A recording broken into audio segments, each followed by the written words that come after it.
Welcome back नाज़रीन। Programme के इस हिस्से में हम जिक्र करेंगे सैलाब का ही, मगर हम बात करेंगे लाहौर के हवाले से, क्योंकि लाहौर के हवाले से जो ये सैलाब आया है, ख़ास तौर पे जो भारत की तरफ से पानी आया, उसके बाद बहुत सी हाउसिंग सोसाइटीज़ जो थी वहाँ पानी आया, तो बहुत बहस शुरू हो गई है रूडा पर।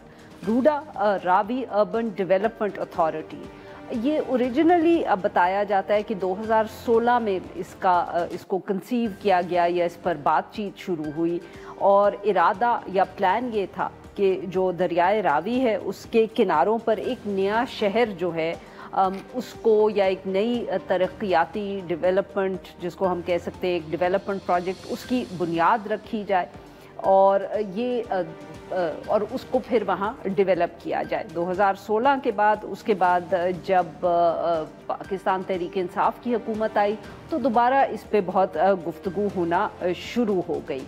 तब हमें ये बताया गया कि यहाँ एक नया शहर आबाद किया जाएगा और उसका मकसद ये होगा कि लाहौर शहर के ऊपर जो आबादी का दबाव है उसको कम किया जाएगा इसके थ्रू।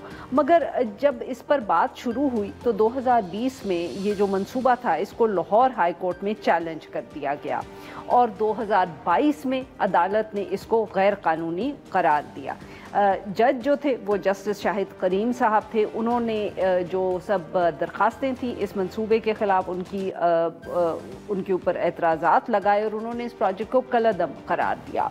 उन्होंने इसके ऊपर मज़ीद जो काम था उससे भी रोका, और उन्होंने ये भी कहा कि जो कर्ज़ मिला था इस अथॉरिटी को वो भी पंजाब हुकूमत को वापस कर दिया जाए।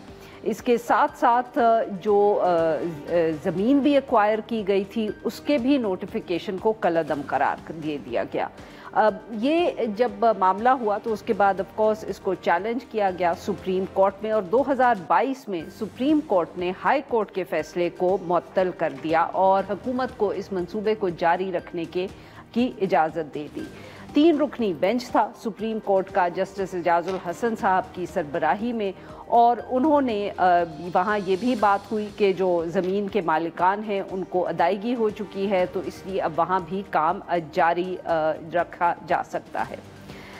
मगर ये काम तो जारी हो गया, हाउसिंग सोसाइटीज़ भी बन गई, मगर जो 2025 में अभी कुछ दिनों पहले हमने देखा सैलाब आया तो वहाँ काफ़ी मसाइल नज़र आए, क्योंकि वहाँ कुछ हाउसिंग सोसाइटीज़ ऐसी थी जहाँ जो सैलाब का पानी था वो इतना ज़्यादा खड़ा हुआ कि अब एक तनाज़ा नया शुरू हो गया है। उसमें कुछ तो हम कह सकते हैं कि जो कम आमदन और गरीब आबादी की हाउसिंग सोसाइटीज़ या हाउसिंग है, रिहायशी घर थे, वहाँ मसला रहा। मगर जो बहुत महंगी हाउसिंग सोसाइटीज़ हैं जैसे पार्क व्यू सोसाइटी, उसके भी 6 ब्लॉक्स जो हैं वो बहुत बुरी तरह मुतासिर हुए। जानी नुकसान तो नहीं हुआ, मगर लोगों के घरों में पानी ज़रूर आया, और अब ये भी बात हो रही है कि ये पानी वहाँ आया तो अब ये किसकी ज़िम्मेदारी बनती है। ये हाउसिंग सोसाइटी जो है एक वफाकी वज़ीर की है, और जब ये तनकीद शुरू हुई तो उनकी तरफ से भी बयानात सामने आए। अलीम खान साहब वफाकी वज़ीर हैं, उन्होंने ये अपनी तरफ से तफसील फराहम की कि उन्होंने 2006 में ये जो सोसाइटी थी, हाउसिंग सोसाइटी, ये ख़रीदी थी।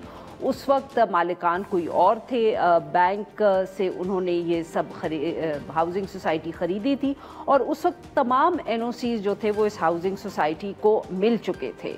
उन्होंने ये भी कहा कि जो लोग इल्ज़ामात लगा रहे हैं उनको हक़ाइक़ का नहीं पता, और कोई ऐसी बकौल उनको कोई स्पेशल फेवर्स नहीं मिले, क्योंकि जब उन्होंने इसको एक्वायर किया था तो तब तो वो अपोजिशन में थे, हुकूमत में थे नहीं। रूडा के CEO जो है उन्होंने भी मीडिया में अपना बयान उनका सामने आया। उन्होंने एक जो प्राइवेट TV चैनल है उसको इंटरव्यू दिया। जियो पे ये इंटरव्यू देते हुए जो CEO है इमरान अमीन साहब, उन्होंने ये बताया कि जो दरियाए रावी का बेड है, यानी कि जो गुज़रगाह है जिसको कहते हैं, उसके ऊपर किसी सोसाइटी की तामीर की उन्होंने इजाज़त नहीं दी। ان کا یہ بھی کہنا تھا کہ یہ سب تعمیرات جو ہیں یہ غیر قانونی ہیں اور NOC کے بغیر قائم کی گئی ہیں. اس پہ بات کرنے کے لیے آج ہمارے ساتھ موجود ہیں آمنہ قادر صاحبہ. قانون ہیں اور جب یہ کیس لاہور ہائی کورٹ میں سنا جا رہا تھا تو وہ کورٹ کو اسسٹ کر رہی تھی. ویلکم ٹو دا شو آمنہ صاحبہ. جی آمنہ صاحبہ، آپ بتائیے گا کہ یہ مسئلہ تو کافی دیر سے چل رہا ہے and you been following it. کیا ایگزیکٹلی اس میں ایشوز رہے یا آپ کے خیال میں ابھی بھی کوئی لیگل مسائل رہتے ہیں؟ Arfa, thank you so much for having me. I think legal مسائل تو کبھی ریزالو ہی نہیں ہوئے بیکاز جیسے آپ ذکر کر رہی تھیں ایک double bench of the Supreme Court headed by Justice Ijaz ul-Ahsan and Justice Mazahar, who neither of which are on the bench, they suspended the Lahore High Court judgment and they said that no further land can be acquired beyond the 2,000 acres that have already been acquired and construction had begun on. اب اس سے 3 سال گزر گئے ہیں and there's been no progress on the case. So یعنی کہ وہ Lahore high court کی ججمنٹ سسپینڈ ہو گئی, but despite that it was further construction was not allowed, but yet it has been taking place at a rapid speed. معاف کریے گا آمنہ صاحبہ, میں آپ کی بات یہاں کاٹ رہی ہوں. اگر میں آپ کی بات صحیح سمجھی ہوں تو آپ یہ کہہ رہی ہیں کہ سپریم کورٹ کے بینچ نے لاہور ہائی کورٹ کے فیصلے کو معطل ضرور کیا مگر اس کے بعد کیس کو سنا نہیں, اور کیونکہ 3 سال گزر گئے اور کنسٹرکشن جو ہے وہ ہوتی رہی وہاں اور نیا ابھی لینڈ بھی ایکوائر ہوتا گیا, تو فارمرز سے پہلے تو 2,000 ایکڑ ایکوائر کیے گئے, but the total land is 105,000 acres.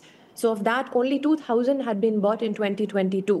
اب اس وقت I don't know کہ کتنا خریدا گیا ہے, بٹ جو میرے پاس انفارمیشن ہے. تو آپ یہ کہہ رہی ہیں, معاف کریے گا, ہاں سوری میں آپ کی بات دوبارہ میں سمجھنے کی کوشش کر رہی ہوں, تو آپ یہ کہہ رہی ہیں کہ معطل کرنے کے بعد جو سپریم کورٹ نے بھی یہ نہیں اجازت دی تھی کہ وہ اور لینڈ یا زمین کو ایکوائر کرے, مگر وہ ایکوائر ہوتا رہا, کرتے رہے اور زمین کو ایکوائر, اور اس کے اوپر کنسٹرکشن بھی ہوتی رہی.